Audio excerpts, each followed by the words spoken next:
Good evening, race fans. Welcome to the NASCAR Report. I'm your host, Tyler White. Thanks for joining us tonight as we get you ready for tomorrow's Brickyard 400. But first, let's take a look back at the truck race on Wednesday night, the Midsummer Classic at Eldora Speedway. Darrell Wallace Jr. gets his second win of the season. Congratulations, Darrell. Ron Hornaday second, Ryan Blaney third, Ken Schrader fourth, Ty Dillon fifth, John Hunter Nemechek sixth, Jeb Burton seventh, Johnny Sauter 8th, Matt Crafton 9th, and Austin Dillon 10th. We saw lots of great races Wednesday night. Some banging, beating, some sliding. It was one of the best races this season. And I personally would like to see the Nationwide Series on dirt sometime. I think those cars are capable of running on dirt. Not the Sprint Cup, because I don't think they're capable. Cars are way different today than they were in 1971. But the Nationwide cars are capable of running on dirt. That's what I think. And also, Wednesday night was Rick Allen's last Camping World Truck Series broadcast. Next year, he will move to NBC to call the Sprint Cup and Nationwide Series second half with Jeff Burton and Steve Letarte. So we wish Rick all the best at NBC. Congratulations on an amazing career with the Truck Series on Speed Channel and Fox Sports 1. Now, I think Rick Allen is ready for the Sprint Cup Series. He spent 11 years calling the Camping World Truck Series races on Speed Channel from 2003 to 2013 and Fox Sports 1.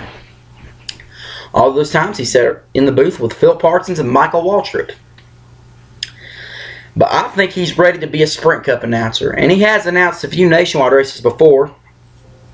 Whenever the Nationwide Series was at a different track than the Sprint Cup Series, Rick Allen would call the race with Phil Parsons on FX, and also called the only NASCAR Nationwide Series race to air on Speed Channel. That was April 2011 at Richmond with Michael Waltrip and Darrell Waltrip. So I think Rick Allen is ready to be a Sprint Cup announcer. He's one of the greatest television announcers in our sport. I just love the excitement he brings to the broadcast booth. Here comes a green flag in the air. We're racing. Oh, and there's problems. He's the best current announcer in NASCAR history. And I think he'll do excellent with NBC. And he's got a good team to back him up with Steve Letarte and Jeff Burton. Now, they probably don't have very much television experience calling races lap by lap, but Michael Waltrip joined the Truck Series booth in 2004, and he never called a television race lap by lap. Only his brother did. But I think Rick Allen is in good company at NBC. A look at the NASCAR Camping World Truck Series points. Ryan Blaney takes the points lead after his good finish. Matt Crafton second. Johnny Sauter third. Ron Hornaday fourth, Herman Quadriga fifth. Darrell Wallace Jr. sixth. Ben Kennedy seventh. Timothy Peters eighth. Joey Coulter ninth. And John West Townley 10th. Now, Ryan Blaney could very well win this Truck Series championship without winning a single race. Part of the reason why, Kyle Busch has won every race he's raced in this year. We saw a similar situation last year in the NASCAR Nationwide Series. Austin Dillon won the championship, but he didn't win a race. That's because a vast majority of the Cup guys won a vast majority of the Nationwide races. So Ryan Blaney could wind up winning this championship without winning a race. The points are so close right now, but it very well could happen. And a look at today's NASCAR Nationwide Series race at Indianapolis, the Lilly Diabetes 250. For the first time in his nationwide career, Ty Dillon picks up the victory. Congratulations, Ty. Kyle Busch second, Matt Kenseth third, Kevin Harvick fourth, Joe Logano fifth, Paul Menard sixth, Brian Scott seventh, Kyle Larson eighth, Trevor Bayne ninth, and Regan Smith 10th. No better place than picking up your first career nationwide victory than Indianapolis. Two of NASCAR's most prestigious tracks are Daytona and Indianapolis. Daytona is the home of NASCAR. Indianapolis is home to all motorsports across this great nation that we live in. And the difference is, Daytona, you can come there twice a year. If you didn't win in February, you can come back and win in July. But Indianapolis, you only get one shot at it during a season. If you didn't win, you have to come back next season to race in it. But Ty Dillon, great job. First career victory. No better place to do it than Indianapolis. Now, his crew chief, Danny Stockman, says that they still have a shot at winning the Nationwide Series championship. Well, I kind of would agree with him, but they have to win at least one more race. Because Chase Elliott, Regan Smith, and Elliott Sadler, they've just been running good all season long. So, they've got a long way to go before Todd Dillon still has a bit ways to go before we talk about him as a nationwide contender for the championship. And a look at the nationwide series point standings. Chase Elliott, the points leader, despite his bad day. Regan Smith remains second. Elliott Sadler remains third. Todd Dillon remains fourth. Brian Scott remains fifth. Trevor Bain moves up to sixth. Chris Buescher up to seventh. Brendan Gaughan back down to eighth. James Buescher ninth, and Ryan Reed 10th. And tomorrow is one of NASCAR's most prestigious races, the Brickyard 400 on ESPN. The coverage begins with NASCAR Countdown at noon Eastern Time, 11 a.m. Central Time, 10 a.m. Mountain Time, and 9 a.m. Eastern Time. Expect Dale Earnhardt Jr. to have a good run. He's ran very well at Indianapolis over the last few years, and his dad won this race back in 1995. Expect Kevin Harvick to have a good run. He's on the pole for tomorrow's race. And also, he won this race back in 2003 on the pole.